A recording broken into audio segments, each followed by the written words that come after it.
Marta Moya, muy buenos días. Un día más, Rosa, buenos días. Veremos este festival, ¿no? Intervisión. Yo creo que sí, tenemos que quedar para ello. A ver qué nos ofrece.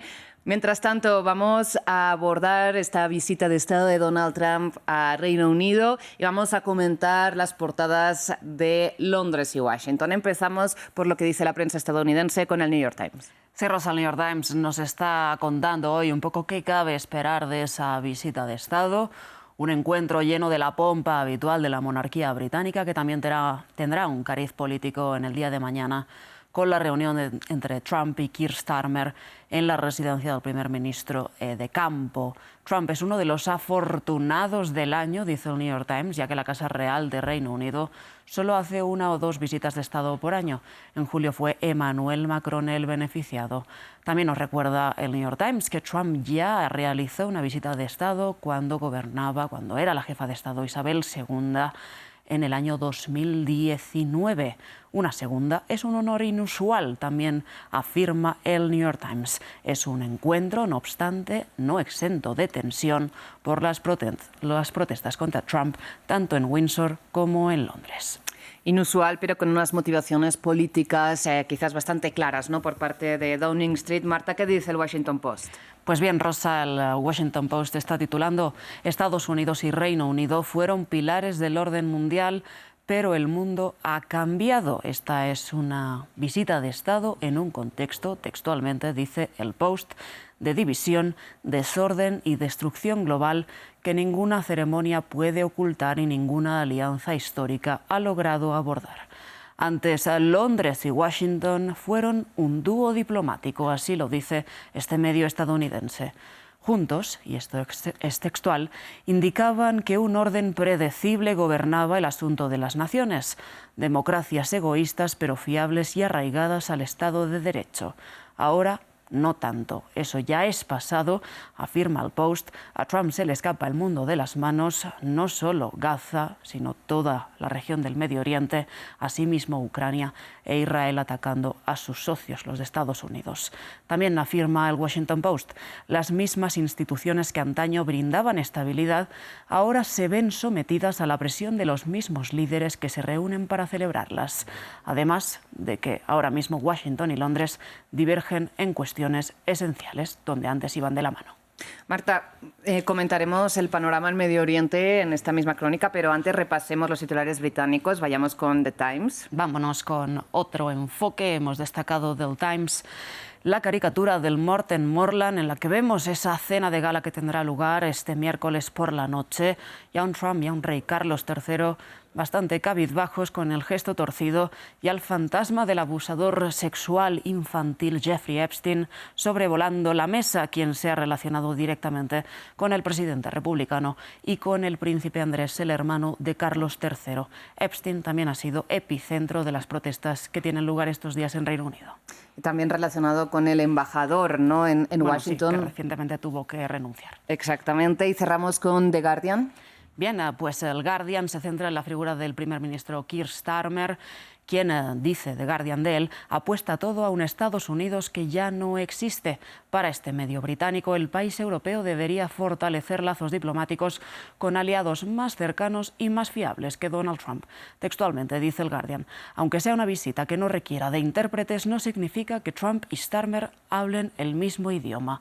Mientras Keir Starmer intentará mantener la diplomacia en el centro, textualmente también al Guardian, no significará nada para un presidente que solo se expresa con soltura en sus propios intereses.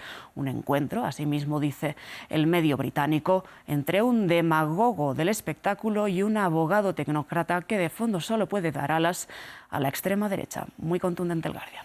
Muy contundente, veremos mañana qué acaba sucediendo en este encuentro. Marta, ahora sí pasamos a hablar de Medio Oriente. En la Franja de Gaza avanza la invasión terrestre israelí de Ciudad de Gaza, una cuestión que está en los titulares de varios medios, ¿no? Sí, vamos a empezar, Rosa, con el Jerusalem Post. Hemos destacado de él su portada, en la que titula «El ejército israelí emprende una prolongada invasión terrestre de Ciudad de Gaza», para la que va a movilizar a 130.000 reservistas. Cita asimismo este medio israelí al portavoz del ente militar de ese país, que afirmó que se necesitarán varios meses para lograr el control de la capital del enclave palestino y otros meses más para, lo que dicen ellos, es eliminar a Hamás. Cuéntanos qué dice Haaretz, también medio israelí, más crítico generalmente, ¿no? Asimismo, es su artículo de opinión que firma el político árabe-israelí Ahmed Tibi, que titula La banalidad del mal.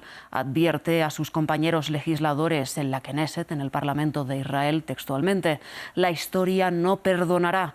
Recordará que la sociedad judía israelí, a pesar de sus traumas históricos, quizás a causa de ellos, se movilizó en masa e hizo la vista gorda ante el exterminio de todo un pueblo. Marta, veamos ahora qué comentan, ¿no?, medios internacionales fuera de la región. Tenemos El País. A toda portada, El País, Rosa, titula este miércoles: aguantaremos hasta el final. Es una cita de los palestinos cercados por el ataque israelí en Ciudad de Gaza. El artículo del medio español amplía en el interior de sus páginas con otras voces este reportaje. Esas voces de los palestinos sostienen que elegir entre el enésimo desplazamiento forzoso o ver la presencia de los tanques en su ciudad es su realidad actual, en una zona donde la ONU también declaró la hambruna el pasado mes y donde el asedio total desdibuja cualquier atismo de calma para la población civil. Y donde una comisión independiente de Naciones Unidas señaló este martes que Israel comete un genocidio, Marta. Cerramos con Político, ¿no? Político se centra en la visión más europea y titula que lo que ocurre en Gaza expone el alma torturadora de Europa, con llamados a más sanciones y más proactividad a la exclusión israelí de el comercio bilateral entre Bruselas y Tel Aviv, lo que ha dicho hoy pues la Comisión Europea, pero con la realidad de que la unanimidad es imposible, también refiere Político, con un canciller alemán que tira del otro lado de la cuerda. Asimismo, afirma el medio, nadie cree que Friedrich Merz esté dispuesto a ceder, salvo a sanciones contra los colonos violentos. No obstante, dice, Alemania no está sola. Político afirma que otros países como Italia, Hungría, Austria o Polonia también se han negado a castigar masivamente a Israel.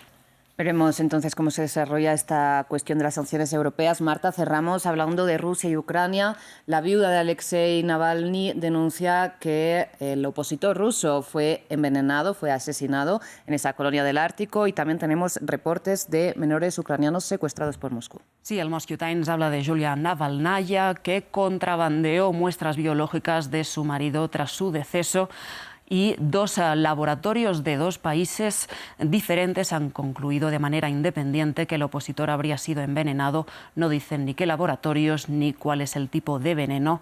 El Novaya Gazeta, también otro medio independiente ruso, cita a investigadores de la Universidad de Yale que identificaron 210 sitios especiales en Rusia y zonas ocupadas por Rusia en Ucrania, donde menores ucranianos estarían siendo sometidos a adoctrinamiento y entrenamiento militar forzado, así como ensamblaje de drones y estudio forzado de la historia militar de Rusia. Marta, pues muchísimas gracias por esta y toda la información y análisis de Revista de Prensa. Una mañana más. Gracias, Rosa.